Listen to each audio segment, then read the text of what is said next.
Hola, soy Henry Fayol. Nací el 20 de marzo de 1856 en Filadelfia, Pensilvania, Estados Unidos.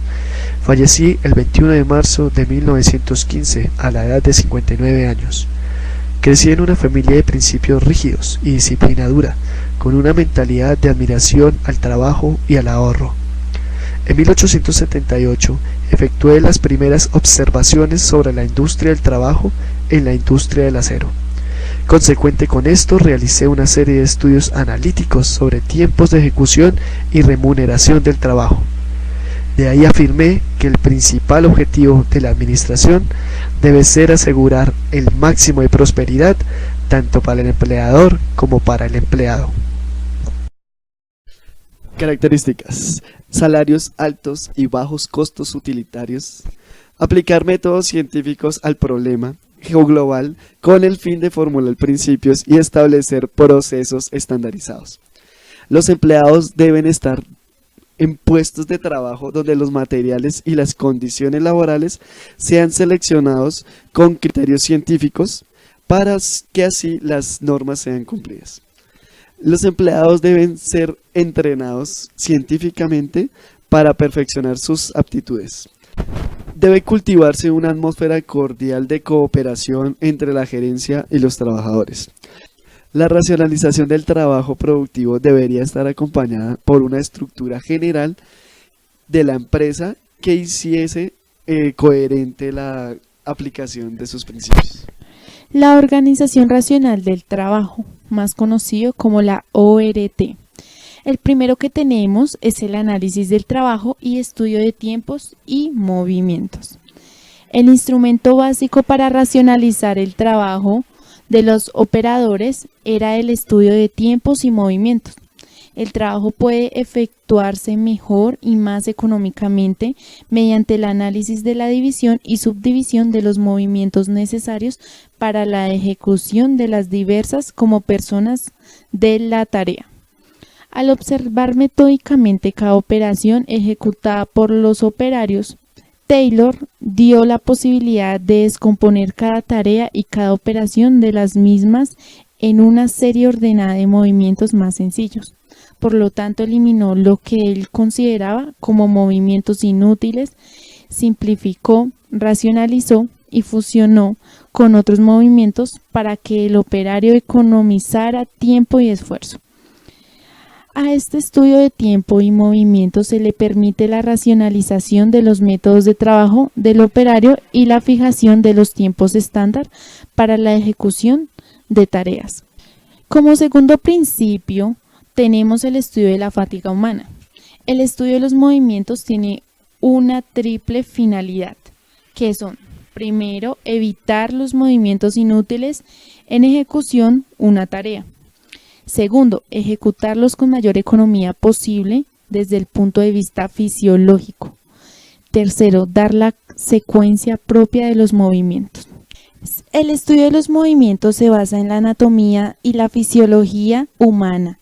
En ese sentido, los efectos de la fatiga en la productividad del operario, se comprobó que la fatiga lleva a que el trabajador disminuya la productividad y la calidad del trabajo y la pérdida de tiempo.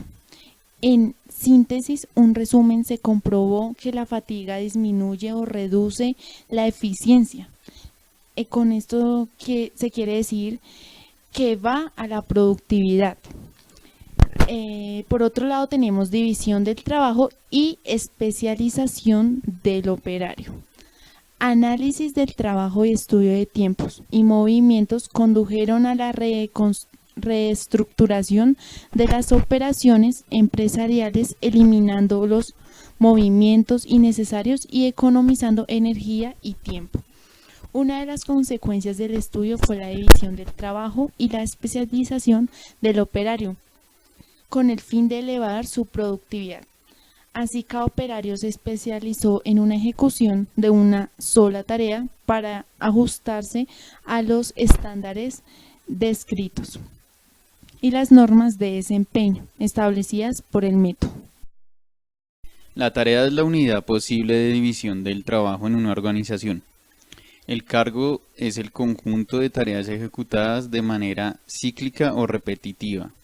Diseñar un cargo es especificar su contenido, los métodos que se usan, las tareas y las relaciones con los demás cargos. Por lo tanto, el diseño del cargo es el proceso de crear los cargos y combinarlos con otros cargos para la ejecución de tareas.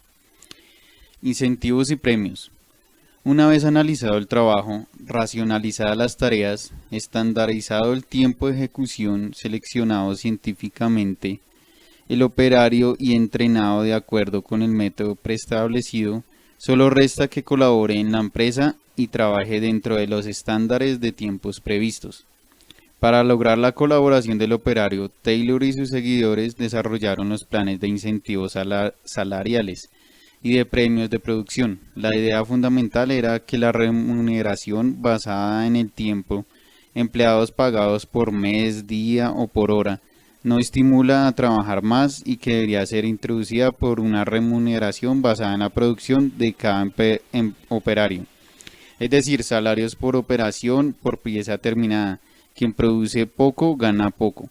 Quien produce mucho ganaría en proporción a su producción.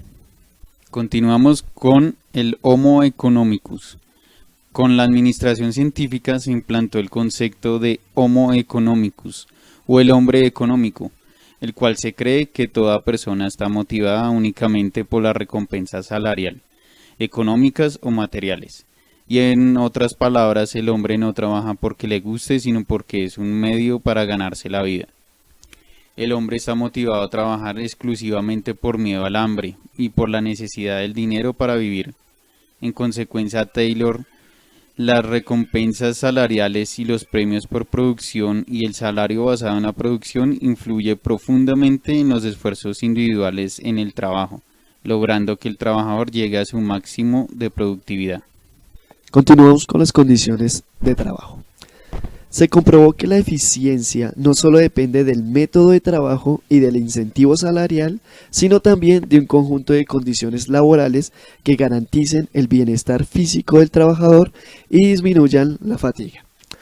Estas condiciones laborales que más preocuparon a la administración científica fueron: primero, adecuación de instrumentos, herramientas de trabajo y de equipos de producción para minimizar el esfuerzo del operario y la pérdida de tiempo en ejecución de la tarea.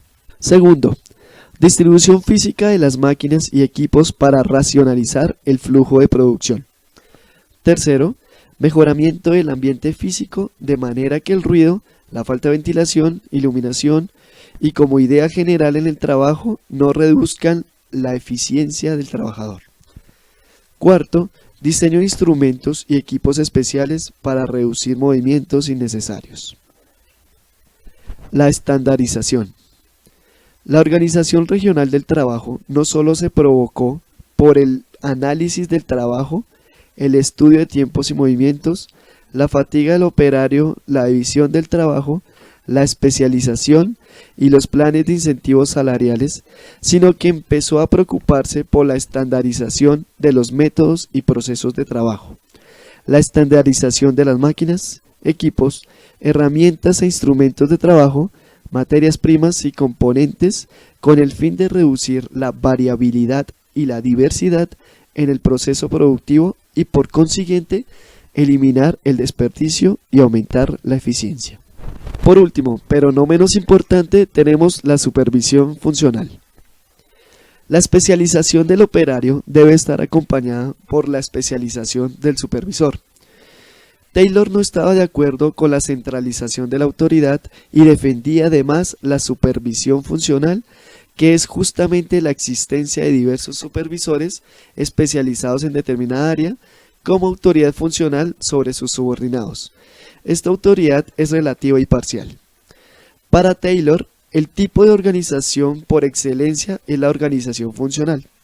Consiste en dividir el trabajo de manera que cada hombre, desde el asistente hasta el superintendente, tenga que ejecutar la menor variedad posible de funciones.